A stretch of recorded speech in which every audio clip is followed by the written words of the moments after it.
Hi guys, this week we are taking a look at assessments in a mobile or online learning environment. There was all kinds of research on this topic.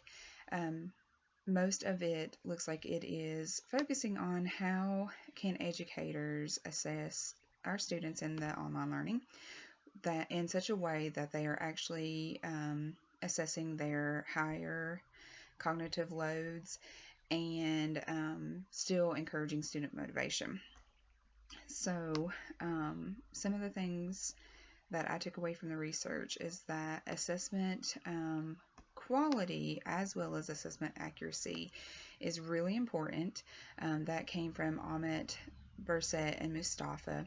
They said the quickest way to change a student's learning experience is to change your assessment systems. The big takeaway I had from their document was that assessment is a harvest of students' work. I think, unfortunately, as my experience of a student from a student side, I tend to think of assessments as the next stepping stone or the next stop in my path to success in this course. I don't think I've ever thought of it as this is a time for me to harvest my knowledge and put forth my best fruit. Does that make sense?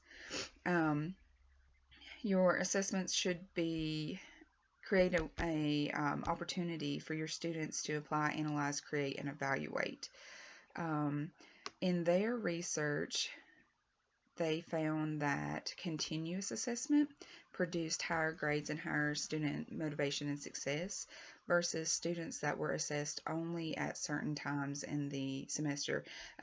Specifically, in their research, if a student was only assessed at a midterm and a final with a formal assessment, they did far worse than if they were giving alternative forms of assessment, such as discussion boards or homework or a research project instead of a formal high stakes test.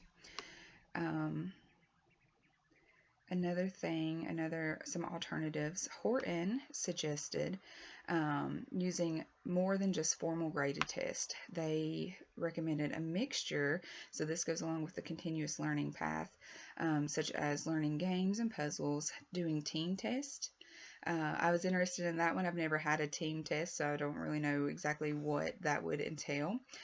Using polling throughout your learning activities and interactive lessons, application sharing, oral exams, student teaching, homework, and portfolios. I really liked the student teaching aspect because you're still able to assess how much that individual student learns, but you're able to see how they would apply it and how they would share that information with their peers. I really liked that one.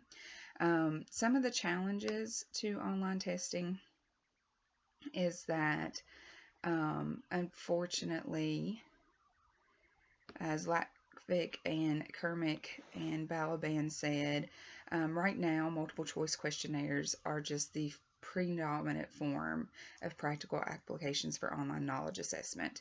And this is uh, supported with numerous research that shows this type of formal assessment only tests lower levels of cognitive skills, but it also is showing that it brings down student motivation. Um, so I found that to be interesting, and it makes sense if you think about it. If you are not doing well on that test format, and that's the only format you're getting, of course you would be less motivated because how are you going to overcome that roadblock? Another challenge with online assessment is cheating. Okada and Holmes and Edwards and Whitelock said that there was varying reports of cheating in higher education. Some research shows that there's increased rates of cheating compared to face-to-face courses, and some research shows the opposite. But all of the research shows that there is a drive to implement technological innovations to combat cheating and plagiarism. However, the literature is very limited on the impact of e-authentication systems such as anti-plagiarism tools or remote proctoring services and those types of things. So there's just not enough research yet on those types of things. We were also asked to reflect on our personal learning theory, how online learners should be assessed. I think it is very specific to what type of program and content area that they are learning. I think certain content lends themselves better to alternative forms of assessment, while others don't. Um, I'm not a math person, but I feel like there's only so many ways you could assess math because it is a fact based content and an application based content.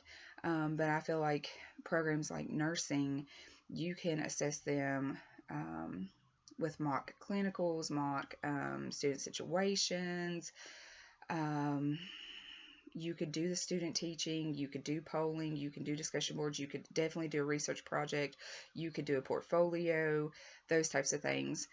So I feel like in my opinion, the content specialist, that instructor, would probably know the best way to assess their students for true evaluation of knowledge.